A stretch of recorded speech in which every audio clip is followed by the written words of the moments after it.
আমরা তো মুসলিম, আমাদেরকে তো আল্লাহ আলোর পথ, সেই সমাধান সুস্পষ্টভাবে বলে দিয়েছেন সূরা ইব্রাহিমের 1 নম্বর আয়াতে, যেখানে আল্লাহ সুবহানাহু ওয়া তাআলা বলছেন যে আলিফ লাম র, এই কিতাব যা আমি তোমার প্রতি অবতীর্ণ করেছি যেন তুমি মানুষকে তাদের রবের অনুমতি ক্রমে অন্ধকার থেকে আলোতে বের করে আনো, পরাক্রমশালী প্রশংসিত মহান সত্তার পথে।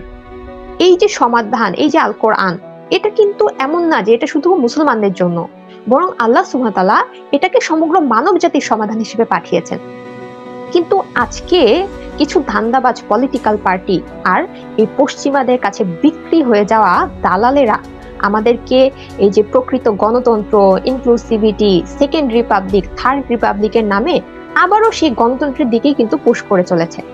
অথচ আল্লাহর দেয়া এই দীপ্তিমান কিতাব আল কোরআন থাকতে কেন আমাদেরকে মানুষের বানানো গণতন্ত্র, রাজতন্ত্র, সমাজতন্ত্রকে নিতে হবে, যেখানে আমরা জানি যে এগুলো প্রত্যেকটাই মানব রচিত এক একটা কুফর ব্যবস্থা। যে ব্যবস্থা মানুষকে আল্লাহর জায়গায় বিধানদাতা হিসেবে মেনে নেয়, সেটা কুফর না তো আর কি। একটা বাচ্চাও তো এই সহজ বিষয়টা বুঝে যাবে।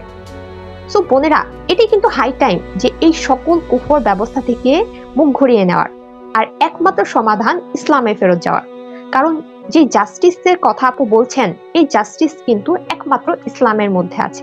এই মুহূর্তে, এই অবস্থায় একমাত্র সমাধান, একমাত্র বিকল্প হচ্ছে ইসলাম।